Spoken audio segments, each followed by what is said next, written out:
Saudações a todos, nossos votos de muita paz.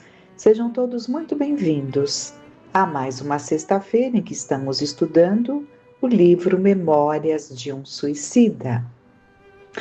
Iniciamos no último encontro um capítulo muito importante, se é que podemos dizer que haja algum ponto aqui que não seja muitíssimo importante, muito profundo para o nosso aprendizado. E nesse capítulo, Os Arquivos da Alma, finalizamos quando é importante que até repitamos o que falamos no finalzinho do trecho que lemos, né, da parte que lemos, em que ele vai nos alertando ali para que, se não for por amor a nós, se não for por respeito,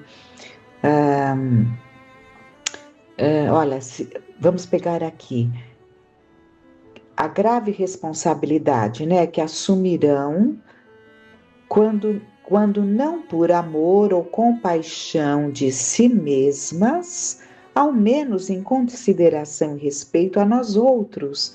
Então, ele finaliza esse primeiro ponto aí do que ele descreve, colocando que, pelo menos em respeito, né? Porque se não existe um respeito em relação a nós mesmos, um respeito em relação àqueles que lutam tanto para que consigamos dar conta da nossa encarnação. Nós sabemos que ao reencarnarmos, nós temos vários espíritos vinculados a nós por afeto, né?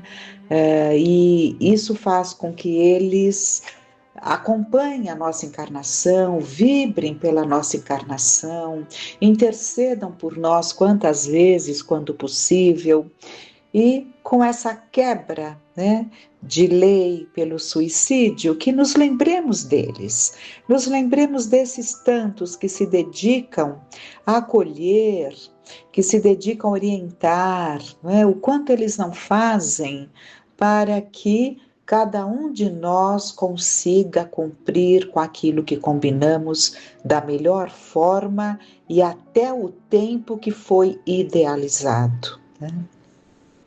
Continuando, então, o amável Cicerone falara da existência numa daquelas sombrias dependências que circundavam a torre central, cognominada simplesmente a torre, daqueles temidos obsessores, chefes ou prosélitos de falanges trevosas e perversas, os quais, além de suicidas, seriam também responsáveis por crimes nefandos previstos nas leis sublimes do eterno legislador, como puníveis de reparações duríssimas através dos séculos. Manifestáramos desejo de vê-los. Afigurou-se-nos tratar-se de entidades anormais, desconhecidas completamente pela nossa capacidade de imaginação. Monstros apocalípticos, talvez, fantasmas infernais que nem mesmo apresentariam forma humana. Porque o espírito, quando ele vai se degradando na perversidade, né? na toxicidade, e passam a viver ali naqueles vales, naqueles pântanos, isso faz com que eles acabem perdendo, quantas vezes, a forma natural de um ser humano, né? E até por vontade própria, né? Uns por vontade própria, porque querendo aparentar isso ou aquilo para ter um domínio maior, outros por estarem numa condição tão difícil que vão causando ao seu espírito, ao seu perispírito, né, as deformações. Então, é o que ele está falando, que fantasmas infernais, que nem mesmo apresentariam formas humanas. Sorrindo paternalmente, o velho doutor de Canalejas interrogou ao emérito elucidador que nos guiava se seria possível defrontarmos algum deles, visto que de utilidade visto ser de utilidade conhecê-los, a fim de nos acautelarmos durante a próxima viagem aos planos terrenos, onde enxameiam bandos numerosos da mesma espécie. O que está sendo dito aqui? Que próximo à Terra, né, nas regiões umbralinas, trevosas, enxameiam espíritos dessa condição tão inferior, a ponto de terem formas ali muito distantes da forma humana, não é? E ele pede então se poderiam ver tudo isso, porque para prepará-los, né, para uma volta àquelas casas espíritas que nós vimos, né? Iniciou-se um trabalho e era preciso que se continuasse. Padre Anselmo, que é esse que os recepcionou, né? Padre Anselmo bondosamente aqueceu, não porém sem pequena restrição. Então ele coloca: estou informado pela diretoria do vosso hospital das conveniências que cabem às aprendizes aqui presentes. Concordarei, portanto, em apresentar-lhes pequeno panorama do local onde alojamos os pobres pupilos responsáveis por tantos delitos, justamente a torre que nos fica à fronteira. Ali, então, localizadas as chamadas prisões, e ali são eles custodiados sem interrupção, como jamais o seriam prisioneiros na terra.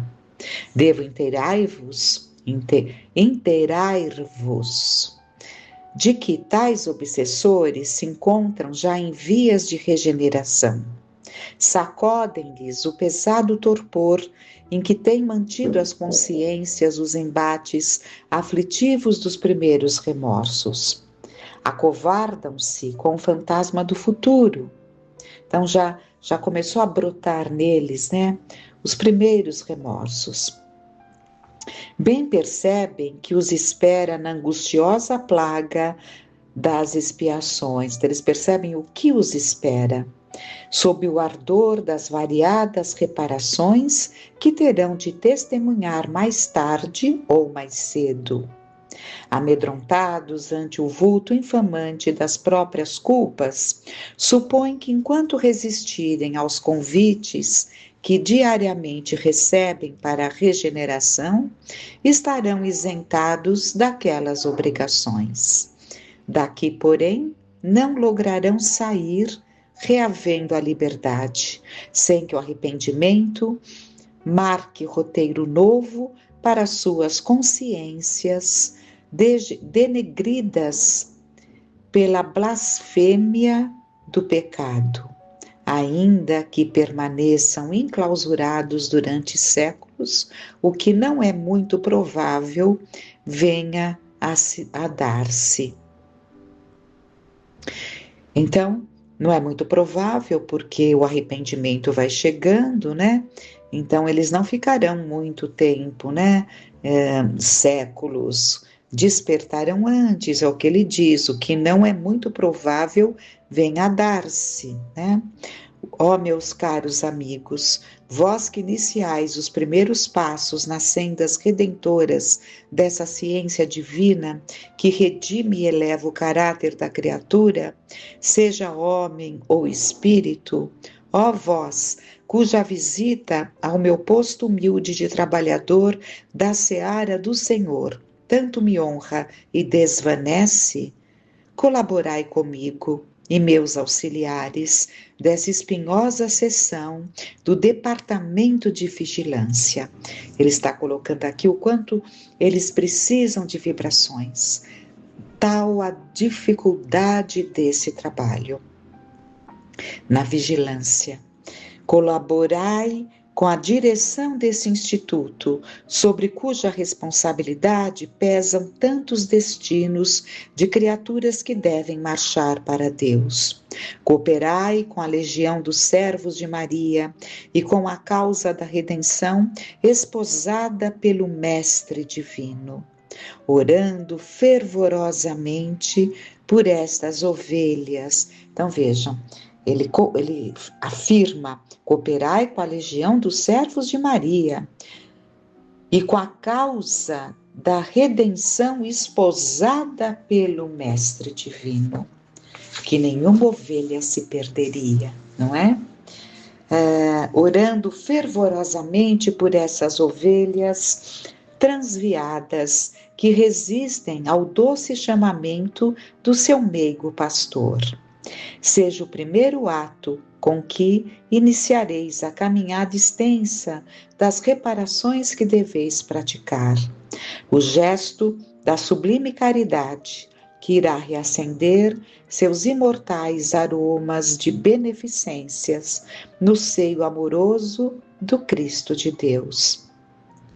A prece pela conversão desses infelizes trânsfugas da lei que se arrojaram temerários e loucos ao mais tenebroso e trágico báratro, o que é possível chafurdar-se a criatura dotada de raciocínio e livre-arbítrio. Orai e afianço-vos, acreditai, que tereis começado formosamente a programação das ações que devereis realizar para a confirmação do vosso progresso. Então, eles que viveram de forma egoísta, né? Porque senão não teriam chegado a esse ato do suicídio, especialmente esse grupo, como nós vimos, não é? Estão sendo alertados que esse início de trabalho, orando fervorosamente por esses trânsfugas, por essas almas tão doloridas, já estaria começando o início da regeneração.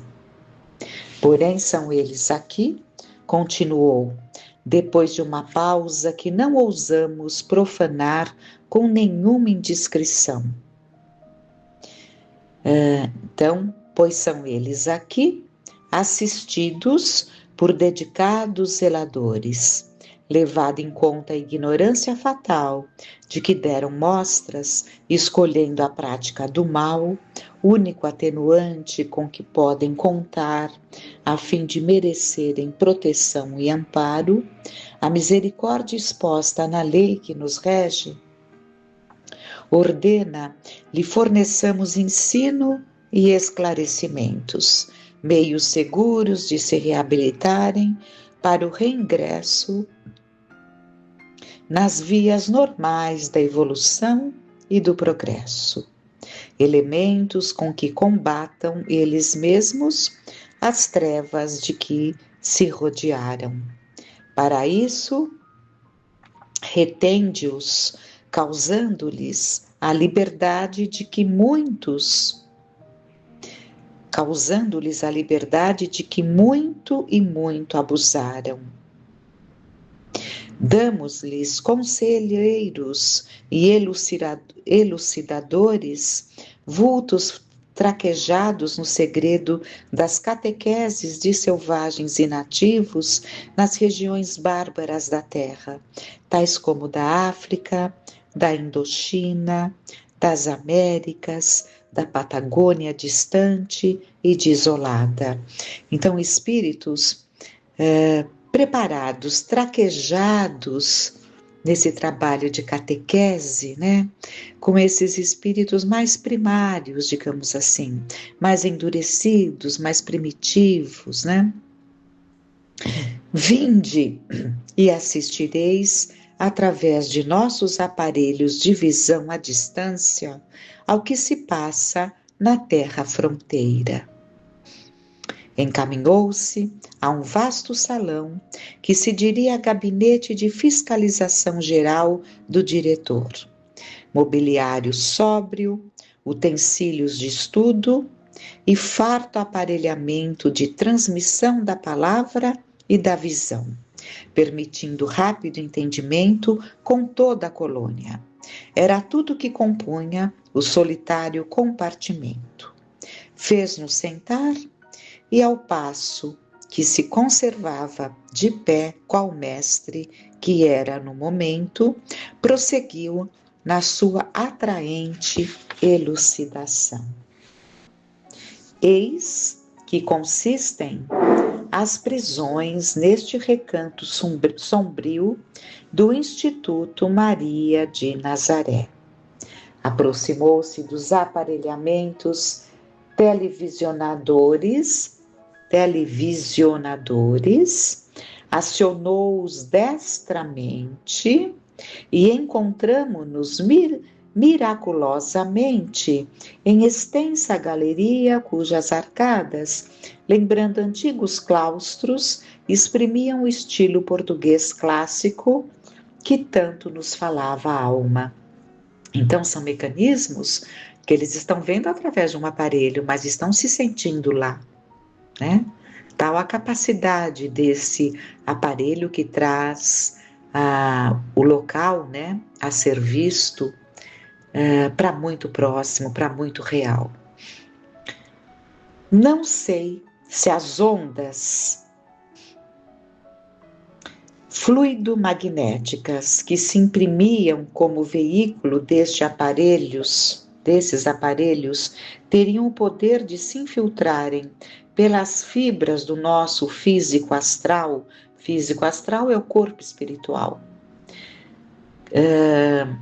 Casando-se às irradiações que nos eram próprias.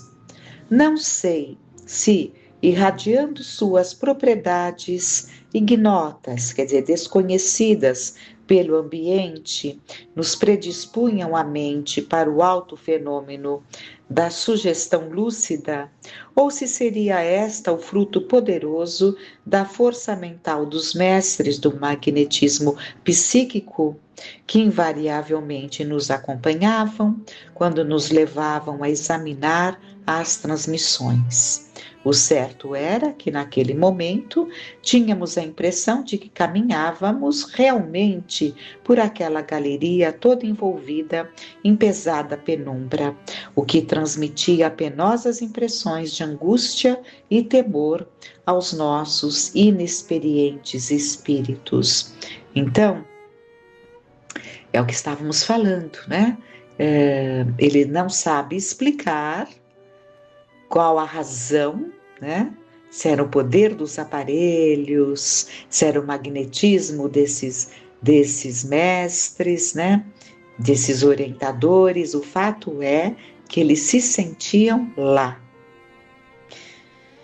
De um lado e outro da galeria, as enxovias apresentavam-se aos nossos olhos surpresos como pequenos recintos para estudo e residência, tais como sala de aula, refeitório e dormitório, oferecendo conforto suficiente para não chocar o recluso com a humilhação da necessidade insolúvel, predispondo-o à desconfiança e à revolta. Vejam, nós sabemos que a Terra é uma cópia imperfeita do plano espiritual, né? As coisas que nós temos, né, na Terra, quantas coisas não são inspiradas naquilo que vivenciamos no plano espiritual próximo à Terra, né, dentro da nossa condição. Mas vejam a diferença, há de chegar o dia em que os nossos reclusos terão ali, em que não se entenderá mais a necessidade da reclusão acompanhada de castigos, né? Mas sim uma reclusão para uma mudança comportamental, para uma mudança de índole, de caráter, preparando para futuras encarnações. Então, quando tudo isso se fizer claro, as nossas celas de reclusão, que eles chamam aqui, chamaram de enxovias, entre aspas, né? Serão preparadas para o auxílio à mudança. Foi o que ele estava vendo aqui, né? ali havia tudo o predispondo, havia todo o recinto para estudo, residência, tais como sala de aula, refeitório e dormitório. Então, ambiente digno, preparado para o estudo. Mas reclusos. Então, é natural que entendamos, se no plano espiritual há aqueles que precisam estar reclusos temporariamente, aqui também, a necessidade da reclusão para uma tomada de decisão de mudança de comportamento efetivo, que não vem por interesses outros, e sim uma mudança íntima, interior, que é o que se dá, que é o que se percebe no plano espiritual, onde não apenas o comportamento cuidadoso, desejando ali certos favorecimentos, mas um comportamento que vem de dentro, porque na espiritualidade nós não podemos enganar,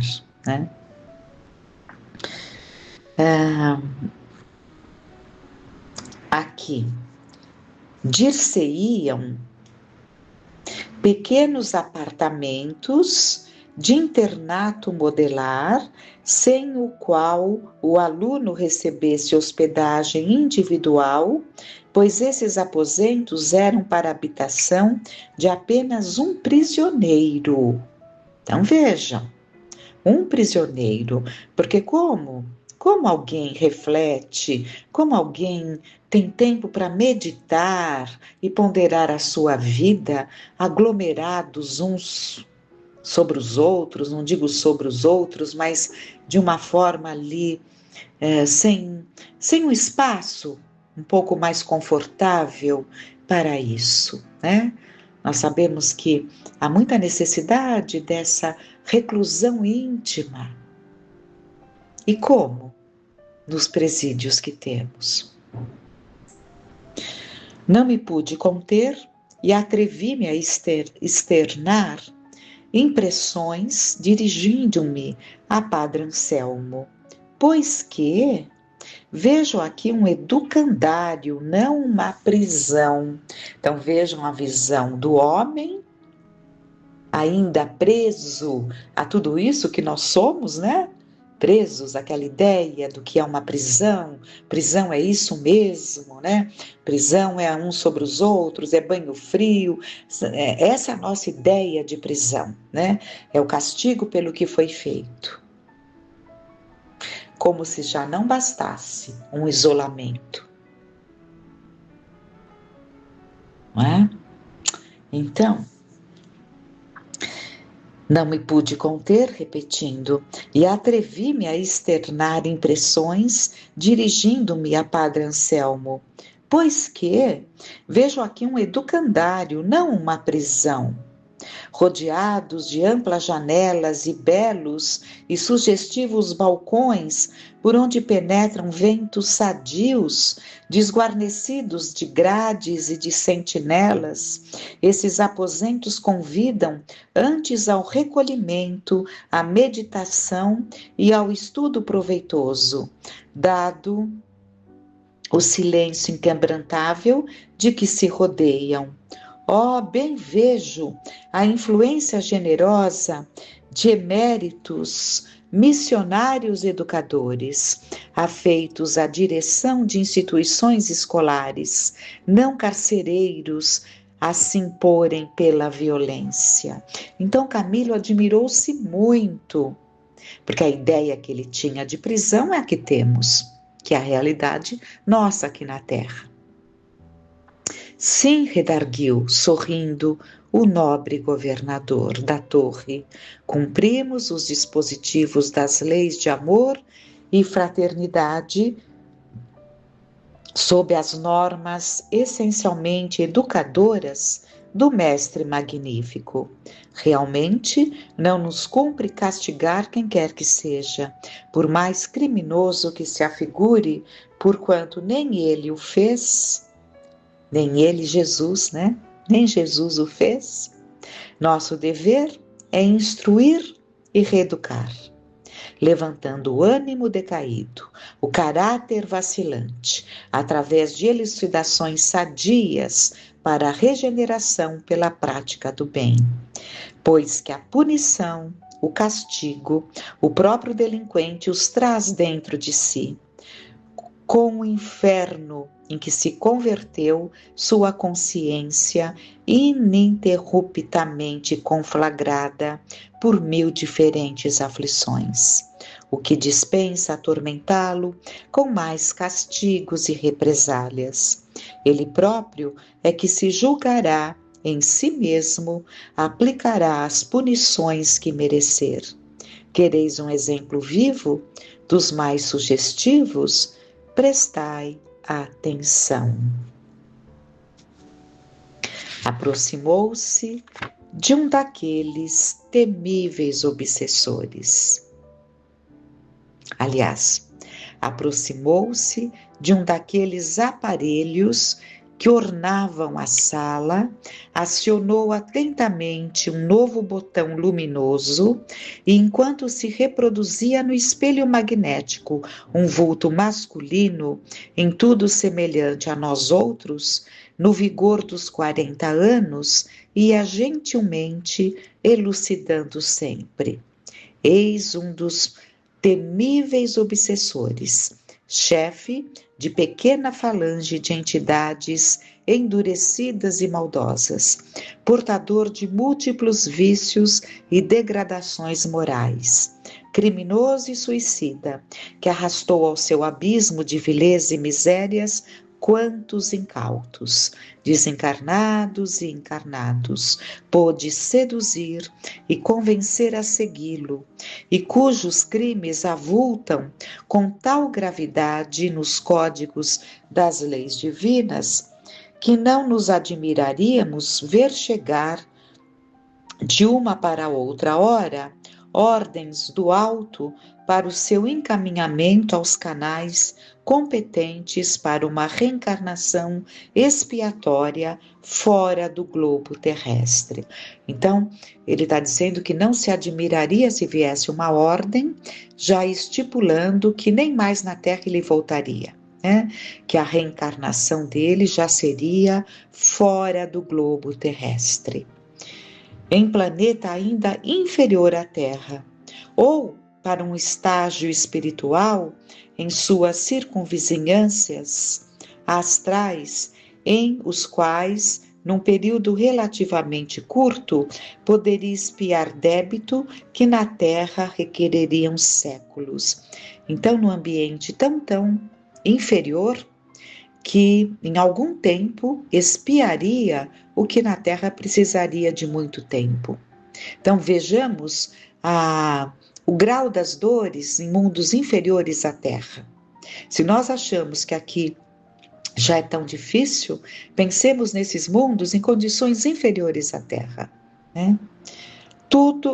Tal cometimento, todavia, seria medida drástica, que repugnaria à caridade e ao inimaginável amor do nosso meigo pastor, o qual preferirá primeiramente esgotar todos os recursos lógicos e legais para persuadir ao arrependimento, assim como à regeneração, servindo-se da grande ternura e piedade de que só ele sabe dispor. Nós vamos parar por aqui. No próximo encontro, nós vamos ver que Maria intercedeu por esse infeliz, mas que fique claro para nós que para ele ainda há alguma esperança. Mesmo nessas condições dificílimas, ainda não se esgotaram, na verdade, ainda não se esgotaram todas as possibilidades.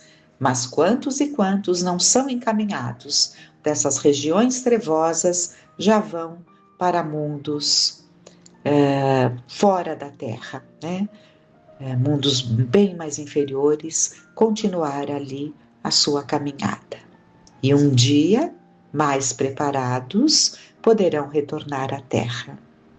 Muito aprendizado, que nos habituemos a refletir, a ponderar, a ler e reler ou a ouvir e reouvir, porque são apontamentos muito importantes e valiosos.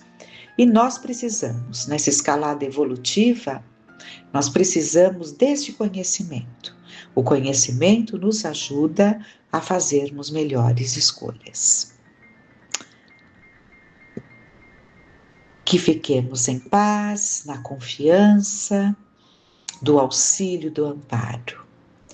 Que Deus nosso Pai, Jesus nosso Mestre, nos envolvam em seu manto de amor. Que fiquemos em paz.